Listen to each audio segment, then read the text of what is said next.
what's up, everybody? This is Brennan Edwards here with Dronr Tech, brought to you by RemotePilot101.com, and I am honored to be here today with a good friend of mine. This is David. Obviously, looks, if you can see from his screen, from NewBeeDrone, but I know David as one of the greatest FPV pilots that's ever lived. He's probably gonna refute that. But what's up, man? How you doing? Yeah, man. Trying to make me blush already, huh, man? Doing well, brother. How about you, man?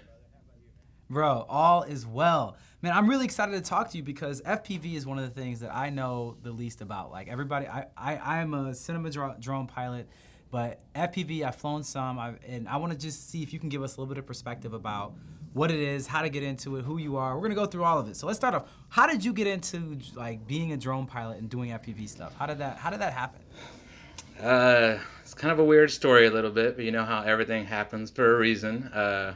I had messed with like music and video and professionally for a while, and like of course the advent of drones started becoming something that I noticed, but it was still kind of like a scary thing for companies to jump into because there was so much liability and risk involved.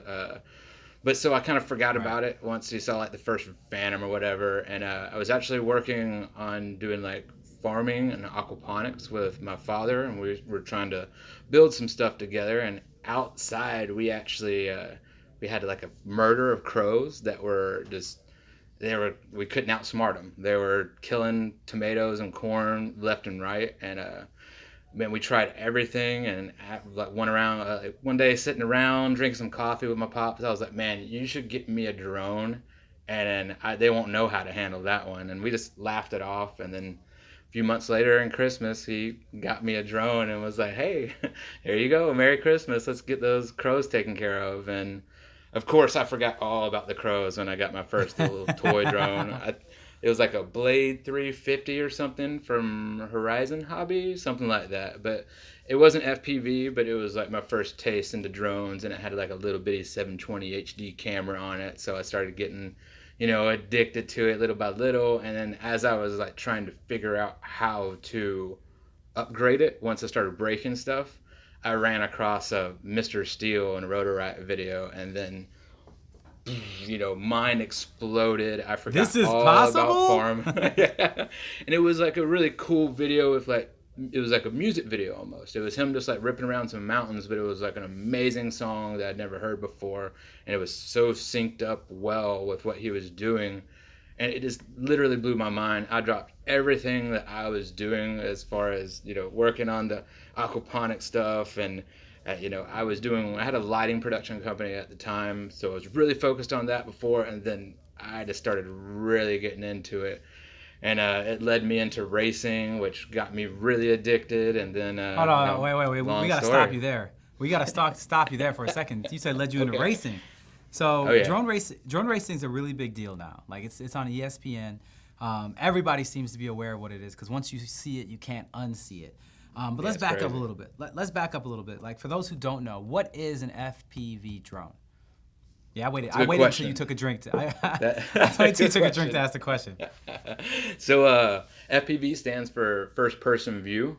A lot of people think of drones like a Phantom drone or a little toy drone, and those are usually stuck in horizon mode. But FPV, the core of what it is there's a camera that's affixed to the drone. I can't believe I didn't have one with me. I need to grab one and show you a little bit.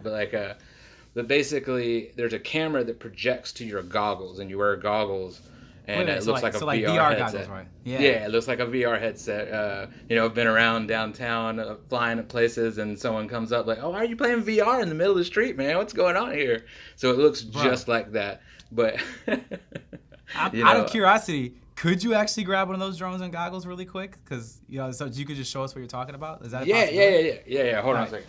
Yep. So we're just gonna cut this part out, guys, because I thought it was important that we see it, and it's kind of cool to see it. Don't you think so, Cameron? Yes.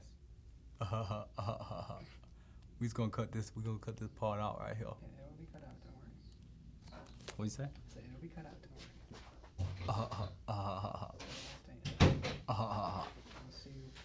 worry. All right. Okay, cool. We're back I'm into just doing this. that. All right. That was a signal to the editor. that we're gonna cut that whole part. We're just gonna cut that whole part out. So I would say I'm just gonna ask you what the what FPV drone is, and let's just go from that again, okay?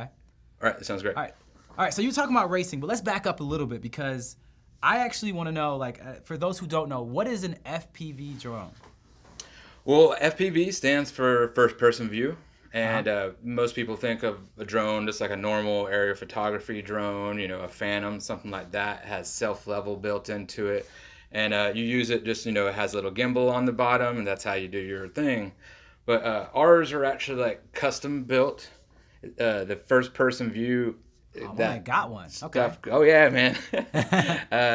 It has the camera right here, and it actually projects to your goggles. Okay. And it's like you're flying from inside of the craft. And so, you know, it gives a whole different experience. Out-of-body experience, I've heard. Yeah, and it's like you're flying. You know, that's the major addiction for me, just besides all the tools that it can be used for and racing and everything. It's immersion. It's the closest you can feel to flight without putting yourself in potential harm's way on a major scale, you know. Yeah, and so...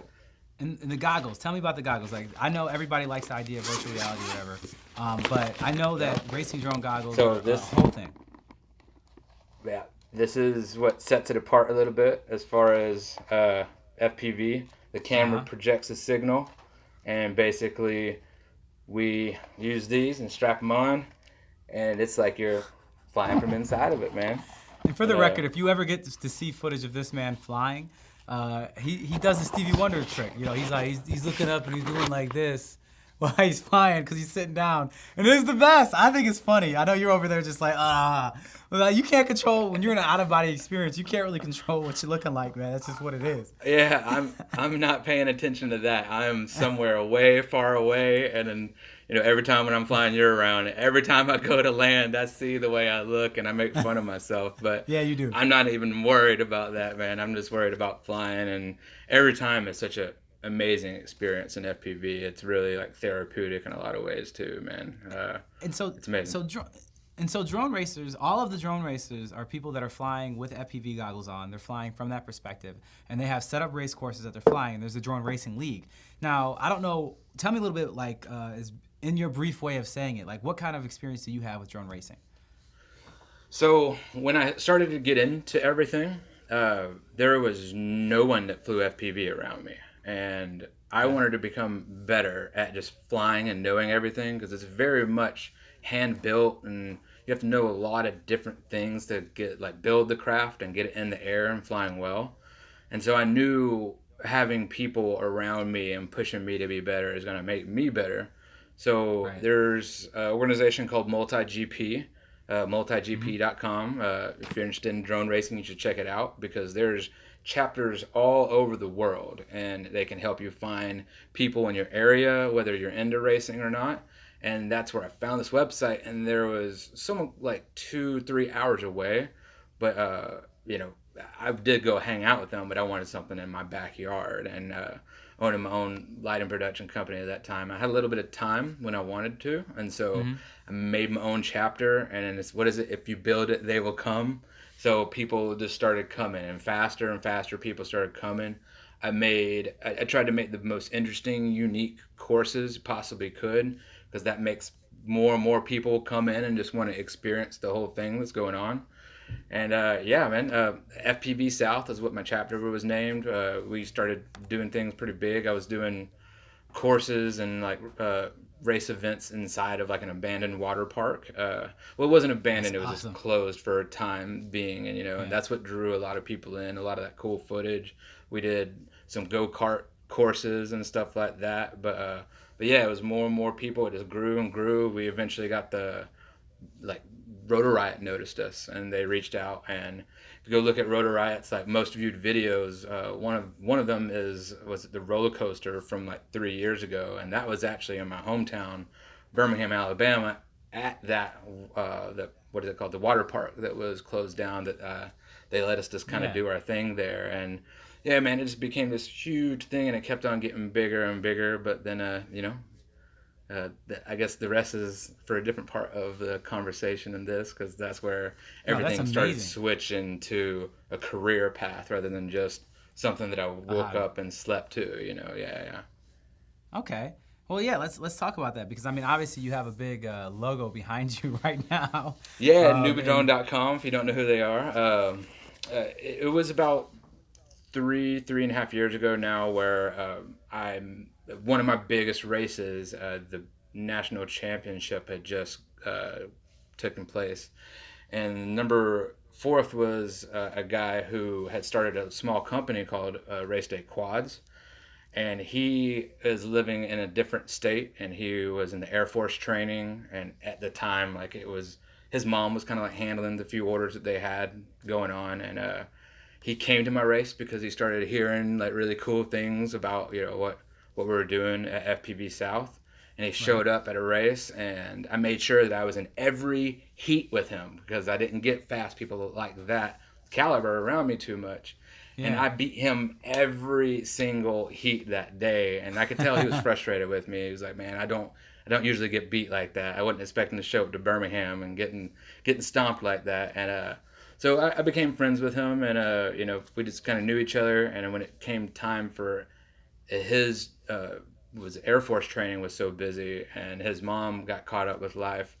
He was looking for someone to act as a partner and kind of take control because he couldn't, and that's where I sold my lighting company, sold my house in Birmingham, and me and my girl moved down to Orlando, Florida. And if you know anything about FPV, Race Day Quads, you know, had quite a crazy ride over those 2.5 years, and it was, you know, big jumps up, but it was just like I just poured my passion of what I was already doing for free into like actually turning it into a job. I thought it was just going to be flying drones and drinking margaritas on the beach, but it ended up being just like a huge explosion, which the catalyst was, you know, the passion at FPV and this amazing people that I got a chance to work with down there. And yeah, man, it was a wild ride there. And then I worked with Rotor Riot, worked with Quadbox for a few months and consulting with them. And then I met these guys over at NewBeeDrone. I came over to San Diego to check them out, and I fell in love with San Diego and this team. And yeah, if you know anything about NewBeeDrone, we were really focused on making the cinematic side of FPV and tiny whoops, which, you know, Brennan has a few videos about tiny whoops showing off some stuff, and that's a really great step into FPV, you know. And yeah, it's funny you say that. I actually did a video because you sent me a bunch of stuff from NewBeeDrone.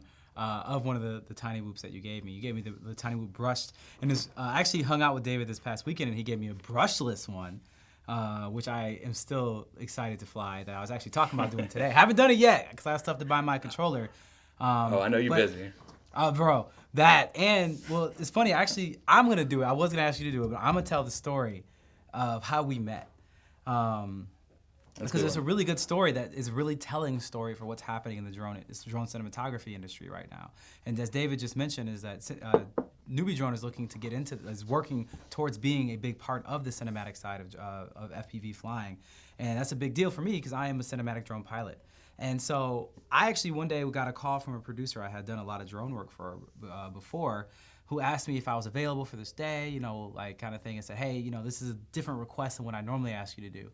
But what I need you to do is show up, you know, pretty much help me with the paperwork to be able to get a drone pilot that we want to be able to fly because he doesn't have his Part 107. And he's not insured. He doesn't have all the things you need to have to be able to get a permit in LA. And I was just like, why would I do that? Like, why can't I just fly? He's like, well, they sent me they sent me your Instagram.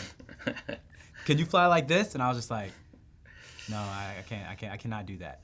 And so they're like, yeah. You're going to eventually, though. We're going to get you there. We're going to get there. We're going to get there. We're going to get there for sure. But at the moment, and at this moment, nah, can't do it.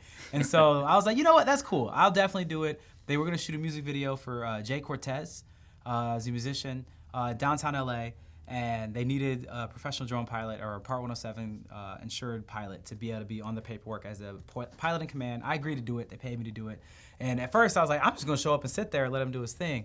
But I met the guy, which is David, and he was so humble and chill and cool. It was just like, he pretty much, from the moment we met, like I think we talked on the phone the first time, he's like at first the producer introduced us, and then after that you were just like, yeah, so we got on the phone one-on-one, and you were like, all right, cool, so I've never been on set before. I don't really know what I'm doing. Can you help me? Kind of thing. And I was just like, oh, wow.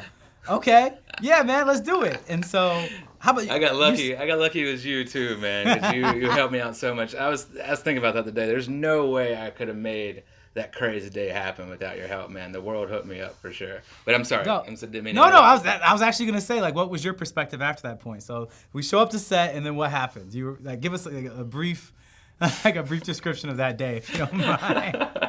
Well, we did the checkout the day before, the spot Yeah, and the the scout. locations. Yeah, we and, scouted. Yeah. yeah, we scouted, and I thought okay, well, yeah, this is gonna be cool. It's like focus. We got time. Everything's all good. Nah, man, no. You know, I guess No. that's kind of the norm. Things are always crazy when you're trying to pre-plan stuff, and there's factors you can't control. And Yep. I think I had like 40 or 50 batteries ready to go, man, and I ended You up did. using like 10 or 11 or something. It was such a small, short amount of time that I had to perform, and I didn't realize I was gonna be like the only like camera person really, and so everyone was like focused on me and you and making sure that we were ready. So it was definitely stressful, but the fact that I had you, like you were doing stuff that you just saw me do, you know, I didn't have to ask for your help. You know, my boy B right here just stepped No, it was in a and good like, made it was a sure good that I was time. comfortable, and yeah, man, I'm just blessed that I had someone as like professional and like knew what they were doing and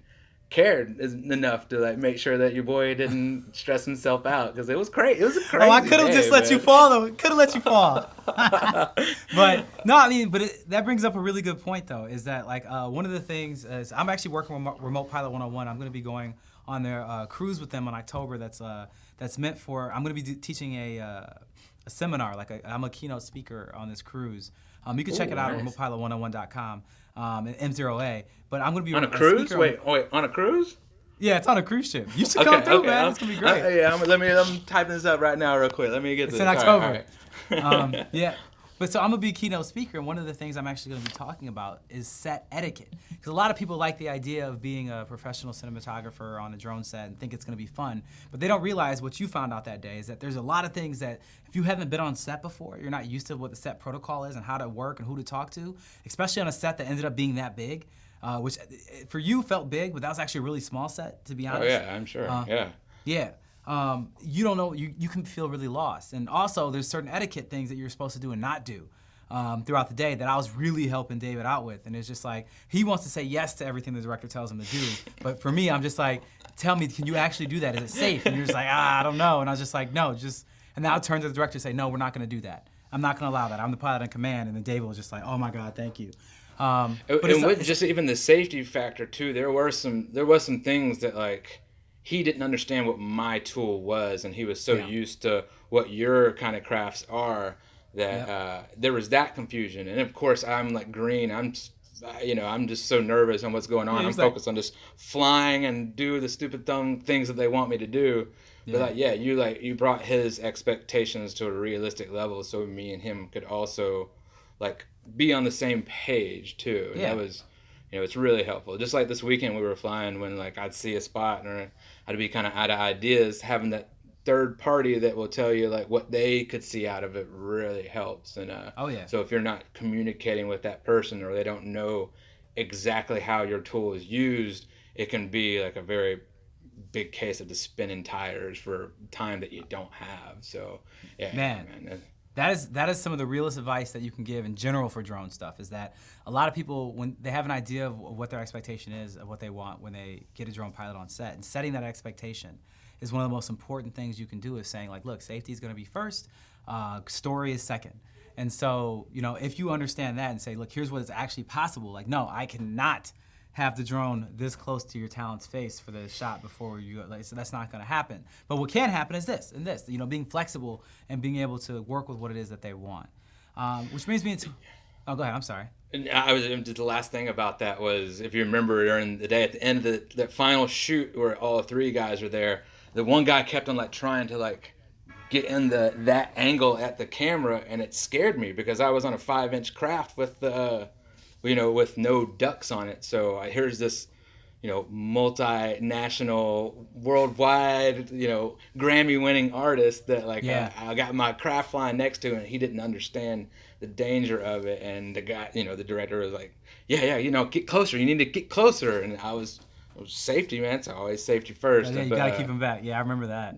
yeah, Woo! but you know, again, that's where I was really stressed at the end. But you were just like an echo chamber for me, where I would be like, "Nah, I'm just worried about safety," and he kept on talking to me and asking me, and you were just like, square away and make sure that we're on the same frequency. It was, yeah, super helpful. Yeah, man, it was a good day. And if you guys want to check it out, do you remember the name of the video, David, by chance? Oh yeah, I remember. Was it Jay Cortez is the artist, and it's Imaginaste. Imaginaste. It has literally millions and millions, like tens of millions of views. It's on YouTube. Imaginaste. That is me, and well, not me. I was just literally there. That is this man right here. That is his the team. footage. That's the That team is right there, man. Your footage is definitely worth it. Check out. It might be the first music video ever shot almost purely on an FPV drone, and it's pretty interesting. And it, like people really reacted to it. And so, you know, because of that, like we've built a relationship now that he and I are actually working together. David and I are going to work together to do more drone cinematography, and that's why we met up this weekend. Is for me to be able to teach David about how to be a storyteller with a camera. Is that it's not just that you have a camera on the front of this drone. It's about realizing how to make the camera and the feeling of a camera disappear. And so that you're really focused on the story aspect of what's happening and establishing a space and establishing a character, you know, establishing a mood and things like that. And not saying, okay, because I can do a 1080 barrel roll, you know, like before, like in a half a second, that doesn't mean that you should. You know what I'm saying? Exactly. Because when I first started flying with David, every move he did was like crazy because that's for racing. But I'm like, hey man, for cinematography, Gotta calm down. you gotta slow it down. You gotta slow it down, but you also gotta show that you can do things that a regular drone can't. And I think we really were able to hit that middle ground in a beautiful way because he taught me the capabilities of what his drone can do so that, you know, one of the most important things you can do as a drone pilot, especially a drone cinematographer, is getting stick time in and also getting teamwork together.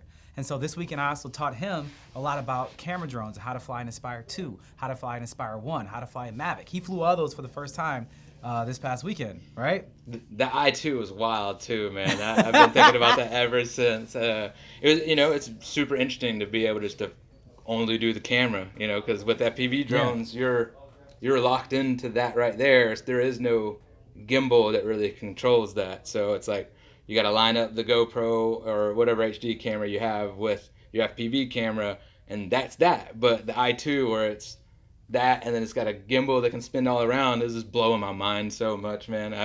I cannot wait to get on that thing again, to be honest. Oh, dude, don't worry. You'll be back. We're going to do more of it.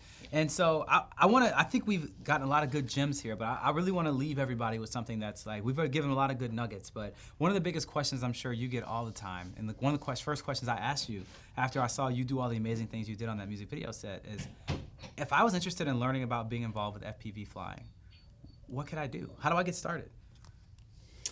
Well, the natural progression that I did, that I really suggest to a lot of people when it's easier now with the items and the simulators are out there, is get a simulator and get a radio and take your time building your first craft if you want to jump straight into a 5-inch craft. So getting a radio and getting in the simulator and building your muscle memory is the most important thing about FPV, because I did that, but I built my first craft like fast in comparison to where my skill was. And I built it. Took me like a month to get in the air, and then like the third or fourth pack, I didn't have my reaction time and my muscle memory built up. So I literally like destroyed the whole quad, and I could have spent probably like a whole another month on the simulator. But it was such a good natural progression because it was a nice monetary jump in too, versus buying your goggles, your craft, your batteries, your propellers, and you're gonna mess something up on your first build. And so, and all this takes time, and having your radio that can hook up to a computer, and you can get that simulator time in to build your muscle memory and kind of understand some of the nuances of FPV flight. That's probably the fastest way to be ready for your first drone. Okay. But of course, there's people who are like, nah, I'm ready to jump right into it. And so there is, you know, like I said on your channel, I think you have a few videos about like tiny whoops. And this is what NewBeeDrone really helped push forward as far as this small technology with FPV. And we have all kind of different tiny whoops too, just depending on what kind of flavor you want. But It's a little drone about a big size of your hand. Again, I can't believe I don't have one. I should grab one before we go. And but a little bitty thing. It's got a camera on it, and pretty much you can turn anywhere into a drone race course, or you can freestyle around. But it's safe where if you run into your own face, it's not gonna hurt you. It's like 20 grams or something like that. Yeah. And They're little beasts too, man. Those things are serious. Like, they're very fast. Like, yeah, you haven't messed with the brushless yet, but man, you're gonna be addicted once you really get into that, because there's brushless and brushed motors in the small ones, and that's what you have as a brushed right now, and I just got you a brushless. So those brush motors just don't have the same power as a brushless motor. Okay. And so brushless whoops is like a really good step, so you can start feeling the characteristics of flight, and it will transfer well over into a 5-inch craft. Whether, in the other way, the brushed motors, you're limited. You feel like you don't have as much power as you need to like recover out of some flips and stuff like that. Right. But it's a great first step still. So, and just for clarification, a couple things that he mentions, because he's so far and deep into the FPV world that he doesn't even realize the things he says that people aren't even going to understand. So when he's saying 5-inch, he's talking about the length of the props. Those are the propellers. Yeah, so he's talking about that when he's saying that. When he's saying brushed or brushless, he's talking about the actual motor there that he's showing you. The brush motors are the ones that have like teeth, I think, that allow the motor to move, and these ones are it's like a little magnetic thing in the middle or something like that. You probably know better how to explain that better than I do.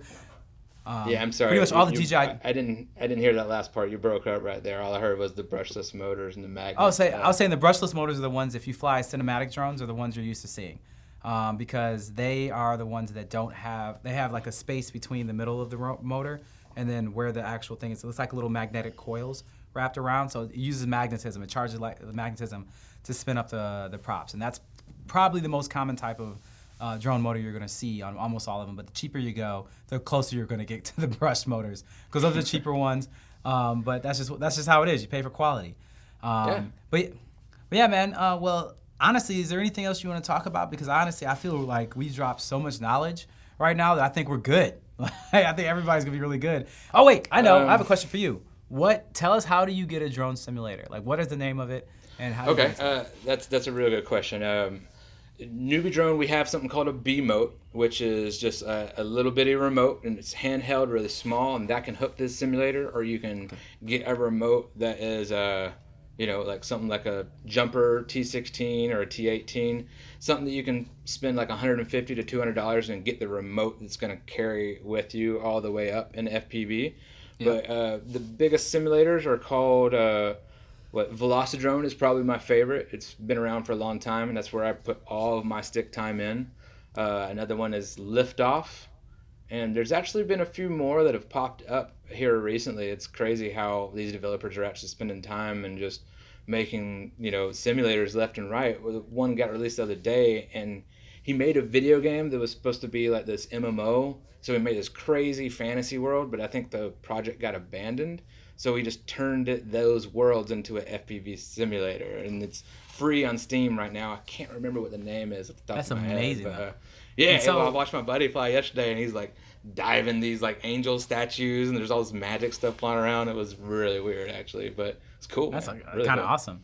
Well, and just for reference point, when he says a simulator, you're not buying like a whole thing to put on. You're not putting on goggles. You're just downloading a simulator to your computer. You're connected the controller to the computer, Correct. And you're pretty much, it looks like you're playing a video game on the screen of your computer, but what you're actually doing is practicing for FPV flying, because you're in the first-person view, and you have a drone that there's no real danger of crashing because you could just fly it endlessly. The batteries last forever.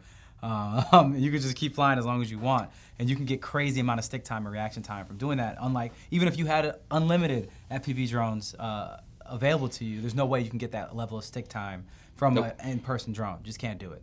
No way. And you can also put yourself in weird situations that you would never normally be in. Like, a lot of these places has awesome sceneries, like shipyards and tall buildings and so on and so forth. So it can actually help you think about how you would attack those situations when you do get the chance to actually fly somewhere like that. You're prepared for it and not just flabbergasted by all the different options you have and you don't know what move to pull exactly. So they're super useful. And we're talking about drone racing. DRL is another one, which is the show that's on ESPN. Yep, and Drone they Racing have a League. simulator. It's on Steam, and I think like once a year they do a tournament, and anybody can join in. And if you're in the top X amount, you get to come out to New York and compete in their simulator tournament. And if whoever wins gets to actually be on the show. So Wow. you know, if you get really good at the sim, you have a possibility about making it onto the show too. But I'm telling you, 2 years ago, I was on those leaderboards, and I was just like, it's not a thing, man. If I practice a little bit harder, I could be up there with the top of them. But these kids are getting good, man. They're all like robots, man. It is wild, and it's cool just to see how far it's progressing in a short amount of time, you know. Yeah, man, and definitely seeing how that type of flying and flying with FPV is going to be changing the type of shots that we can see to storytell in cinematography is something that I'm looking forward to creating with you. Oh yeah, So I'm stoked. we're definitely going to see this man again. That's what it really comes down to, because there's going to be some video evidence of what we've created together that I'm actually already cutting together right now of what we shot this past weekend. So we're going to see it. And so if people want to see your flying, where can they see your flying, David? Like, where can they see it? Well, my name's Nightflyer, and so it's like normally Nightflyer FPV, and yeah, I got YouTube, Instagram. You know, I'm sure links might be below if Brennan I got allows you. it. But, Send me the but, links. You know. Send me the links. Yeah. And When he says you know, night, that's night with a K. Night with a K. You're right about that. Yes, sir. Dope. So Night Flyers out here. Thank you again, brother. I really appreciate it, man. This is our interview segment brought to you by Remote Pilot 101 on Dronr Tech.